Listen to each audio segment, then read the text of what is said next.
Hey folks, what's going on? This is J. Anthony Thompson, known to some as Jerry, to others as Tony. But anyway, what I wanted to do is give you a quick snapshot into talking about what the production process is all about. And really what you'll find is there's not necessarily any right way to do it or any wrong way to do it. Because at the end of the day, who's going to be able to tell you when they listen to a record or to a tune how it was produced or what process was taken to do it? But the idea is basically, still you want to be able to get a good sound, you want a good song, and something that people are going to be able to listen to and that they're going to want to listen to. And then beyond that, you want to be able to work as efficiently and as quickly as you possibly can. And that's really what all the tools and stuff come down to. So the first thing I would say to any person who's aspiring to do any type of production is to learn your tools. Take your time and learn your tools. And a lot of this digital gear today is very, very sophisticated. So take your time to learn it. Do you have to be an expert? No, absolutely not. As a matter of fact, there's sort of a fine line between how deeply you get into the technical aspects versus the creative aspects. And that's really one of the reasons why sometimes it's good to work as a team. If you're the person who's more creative, then you want to have someone around who's more technical, who's willing to really dig into a lot of those things, and vice versa. Things can work out really well. There are a few of us, however, out there who, we like to do it all, and we have the ability to do it all, and, I kind of operate with both sides of my brain a lot of the time.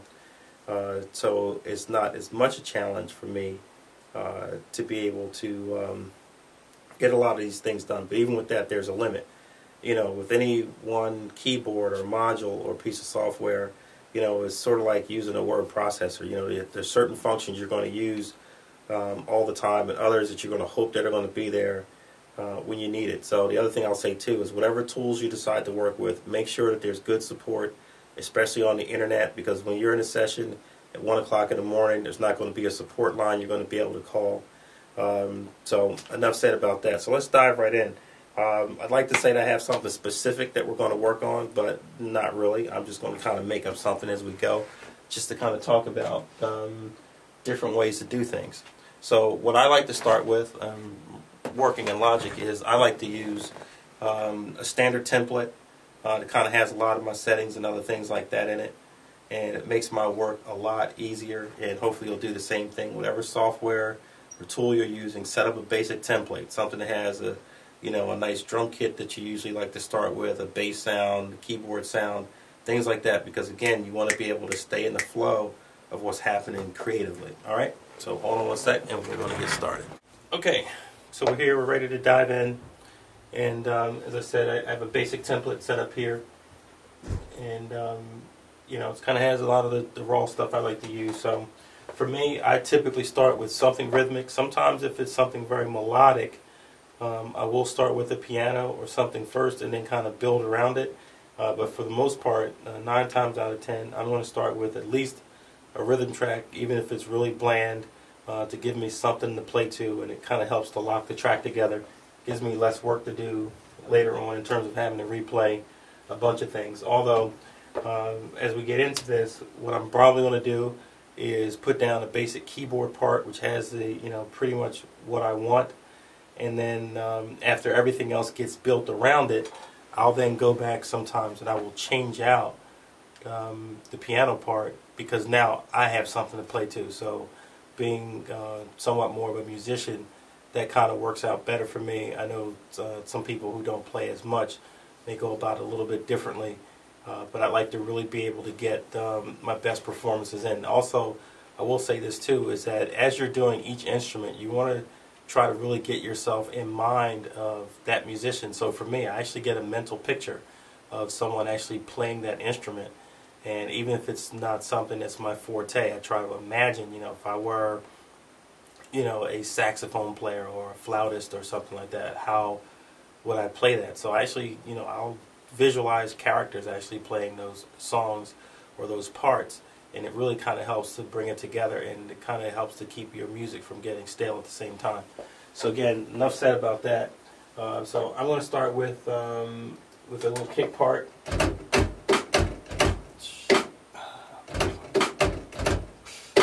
So that's going to lock it down for me. And so let's go ahead and get my rhythm set here. I'm sure this is going to start off way too fast. It is. Let's get it down to where I want it. A little bit faster.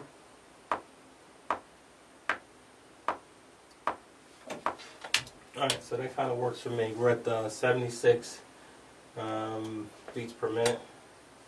And, you know, before we even get into this, let me go ahead and save this as my, we'll call it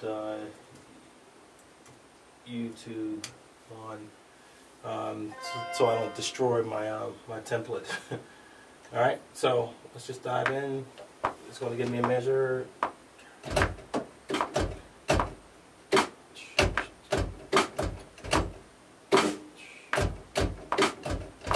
So I can already see that that's going to be way too slow now. It felt right a second ago, and now it's not right. So I'm going to go ahead up to 80 beats per minute.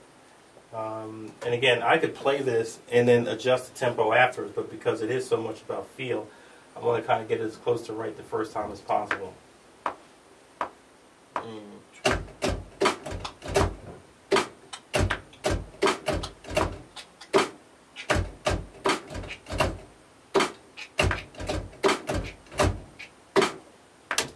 Alright, so that's our part. Let's play it back.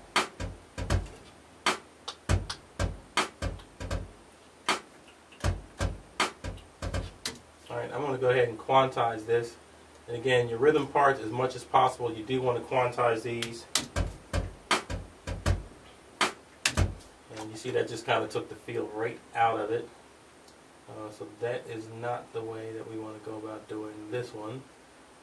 So rather than take a ton of time with it, this is more of a 16, let's go with the 16 swing, see if that locks it down.